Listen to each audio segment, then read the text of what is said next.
Assalamualaikum warahmatullahi wabarakatuh. Nah, di sini saya akan menjelaskan materi mengenai penyajian data.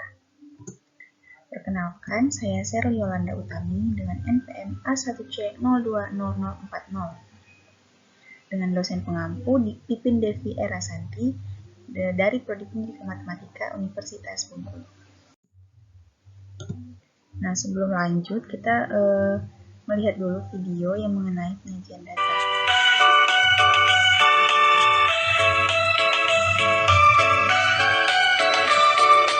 Ayo semua kita belajar macam-macam bentuk penyajian data.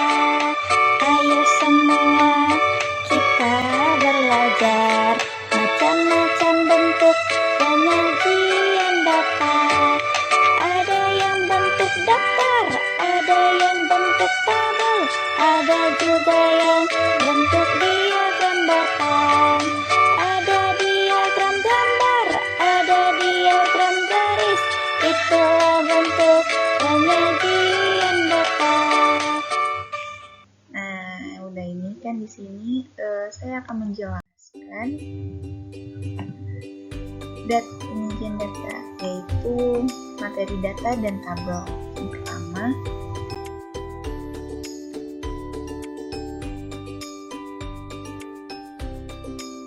data. Nah, sebelum menyajikan data, kita itu harus tahu terlebih dahulu apa itu data. Kata data berasal dari bahasa Inggris yang bersifat majmuk. Datum adalah keterangan atau informasi yang diperoleh dari suatu objek atau kejadian atau narasumber. Nah, sedangkan data itu adalah kumpulan dari datum. Metode pengumpulan data. Yang pertama adalah wawancara atau interview, yaitu adalah cara mengumpulkan data dengan mengajukan pertanyaan secara langsung kepada narasumber. Yang kedua ada kuesioner atau angket, adalah dengan mengumpulkan data dengan cara mengirim daftar pertanyaan kepada narasumber. Yang ketiga ada observasi atau pengamatan, yaitu cara mengumpulkan data dengan cara mengamati objek atau kejadian. Selanjutnya ada jenis-jenis data. Jenis data berdasarkan cara memperoleh. Yang pertama ada data primer. Data primer ini adalah data yang diperoleh secara langsung dari sumbernya. Nah, data sekunder adalah data yang diperoleh secara tidak langsung atau diperoleh dari pihak lain. Jenis data berdasarkan susunannya. Ada data tunggal, data yang belum disusun atau belum dikelompokkan ke dalam kelas interval. Lalu ada data kelompok, data yang sudah disusun atau dikelompokkan ke dalam kelas interval. Selanjutnya, jenis-jenis data berdasarkan sifatnya. Yang pertama ada data kualitatif. Data kualitatif ini adalah data yang dinyatakan dalam bentuk kata-kata yang menjelaskan karakteristik atau sifat. Lalu ada data kuantitatif. Data yang dinyatakan dalam bentuk angka, merupakan hasil perhitungan dan penyusunan. Nah, lanjut kita ke latihan.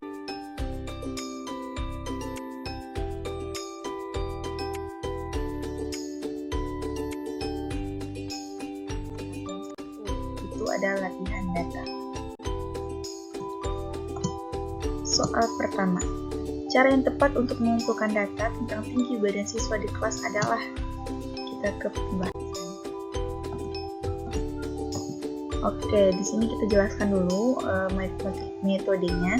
Yang pertama ada wawancara atau interview, adalah cara mengumpulkan data dengan mengajukan pertanyaan secara langsung kepada narasumber. Ada kuesioner atau angket, cara mengumpulkan data dengan mengirim daftar pertanyaan kepada narasumber. Ada observasi atau pengamatan, adalah cara mengumpulkan data dengan mengamati objek atau kejadian. Jadi, cara yang paling tepat untuk mengumpulkan data tentang tinggi badan siswa di kelas itu adalah dengan melakukan observasi atau pengamatan yang dilakukan berdasarkan pengukuran dan pengamatan. Oke, kita lanjut ke latihan yang kedua. Cara apa yang paling tepat untuk memperoleh data tentang jarak rumah siswa ke sekolah, termasuk data primer atau data sekunder? Kita ke pembahasan. Nah, cara yang paling tepat untuk memperoleh data tentang jarak rumah ke sekolah itu adalah menggunakan angket atau dengan mengumpulkan data alamat rumah dari siswa. Nah, data yang diperoleh termasuk data primer, karena data dapat langsung diperoleh dari yang bersangkutan melalui kuesioner atau angket. Jadi jawabannya adalah data primer. Oke, kita lanjut ke kuis.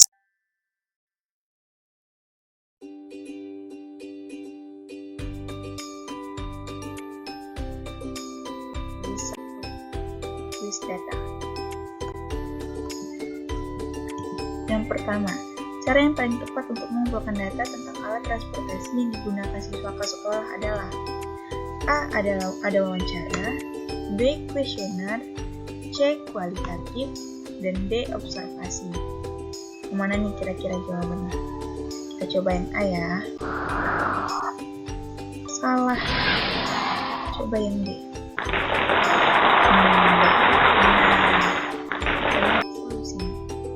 Nah, ini kan dapat dilihat itu ada wawancara, kuesioner, ada observasi. Jadi, cara yang tepat itu adalah dengan memanfaatkan kuesioner atau angket, yaitu berisi pertanyaan dalam bentuk tulisan mengenai alat transportasi ke sekolah yang digunakan masing-masing siswa. Lanjut ke soal yang kedua. Pak Asep mencatat di buku pengeluaran untuk kebutuhan keluarga setiap akhir bulan. Data tercatat pada buku tersebut merupakan A. Data kuantitatif, B. Data kualitatif, C. Data kelompok, D. Data sekunder. Kita coba yang B. Data kuantitatif. Salah. Kita coba yang A. Data kuantitatif. Kita lihat solusinya. Nah, pengeluaran untuk kebutuhan keluarga yang dicatat Pak Asep itu berupa angka-angka. Oleh karena itu, data yang tercatat adalah data kuantitatif. Lanjut ke soal yang ketiga. Polisi melakukan investigasi terhadap seseorang yang bertindak kriminal. Proses yang dilakukan polisi tersebut untuk mendapatkan data adalah dengan metode A. Kuesioner, B. Observasi, C. Angket, dan D. Wawancara. Gimana nih kira-kira? Kita coba yang C. Angket. Salah. Kita coba deh yang D. Benar. Nah, pembahasannya, proses investigasi dimaksud adalah tanya jawab antara polisi dengan orang yang diinvestigasi. Oleh karena itu, proses tersebut dikatakan sama dengan metode wawancara dalam mengumpulkan data. Oke, kita lanjut ke materi yang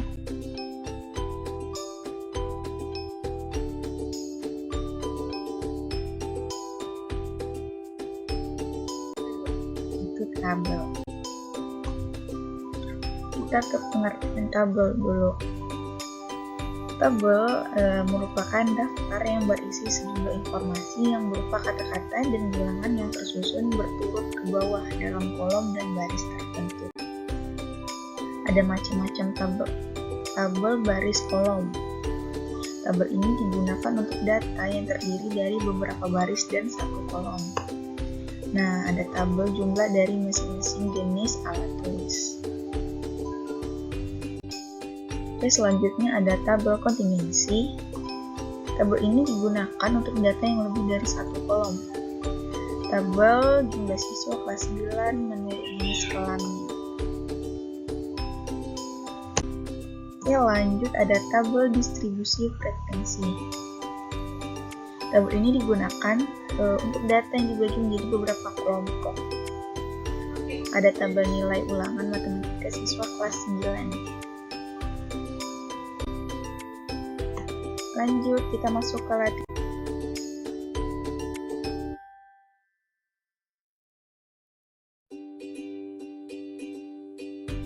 Latihan yang kedua. Latihan tabel. Oke, nomor 1. Berikut ini adalah cara siswa berangkat ke sekolah di SMP Bakti. Nah, cara berangkat itu ada jalan kaki, yaitu ada 102, naik sepeda ada 210, naik angkutan umum ada 90, yang diantar ada 98. Nah, banyak siswa di SMP Bakti adalah, kita ke pembahasan. Banyak siswa itu sama dengan siswa jalan kaki ditambah siswa naik sepeda ditambah siswa naik angkutan umum ditambah siswa diantar.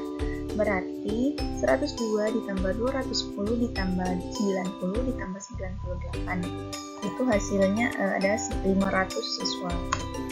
Jadi banyak siswa di SMP Bakti itu adalah 500 orang. Kita ke latihan yang kedua. Berikut ini merupakan data nilai ulangan matematika kelas 9. Nah, nilai 6 itu ada 5 orang, nilai 7 ada 4 orang, nilai 8 ada 6 orang, nilai 9 ada 8 orang, dan nilai 10 ada 9 orang. Yang ditanya, banyak siswa yang mendapatkan nilai terendah. Oke, kita ke pembahasannya. Pembahasan. Nah, berdasarkan tabel, nilai terendah itu adalah 6 yang didapat oleh 5 orang siswa. Jadi nilai terendah itu adalah 6 yang didapat oleh 5 orang siswa. Selanjutnya kita ke kuis.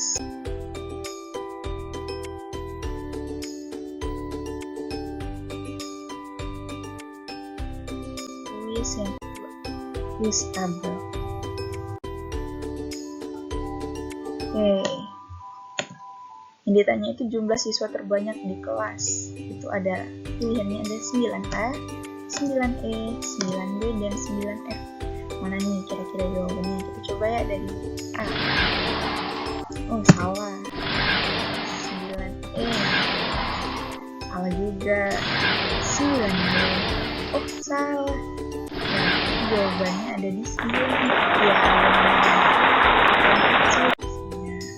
nah, dapat kita lihat nih jumlah siswa kelas 9A itu ada 32 siswa, 9B ada 31 siswa, 9C ada 29, 9D ada 28, 9E ada 33, dan 9F itu ada 36 siswa. Nah, jadi jumlah siswa terbanyak itu adalah dari kelas 9F dengan jumlah 36 siswa.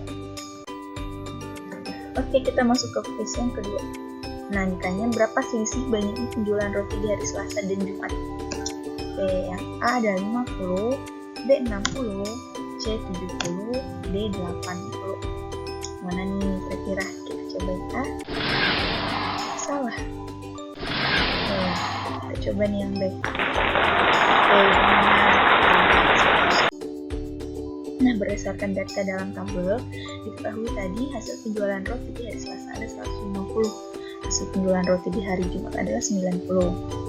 Kalau ditanya selisih itu kan, selisih itu berarti hasil penjualan roti di hari Selasa itu dikurang dengan hasil penjualan roti di hari Jumat.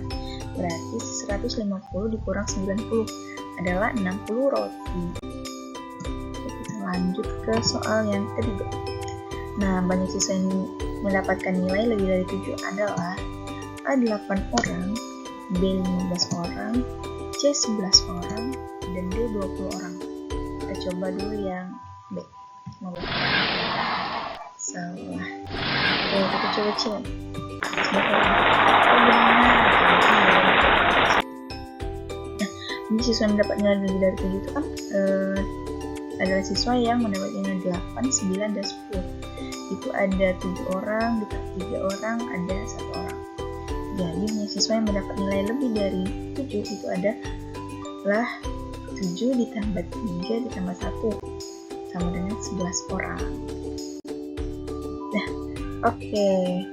Mungkin mengenai materi penyajian data itu cukup sampai di sini.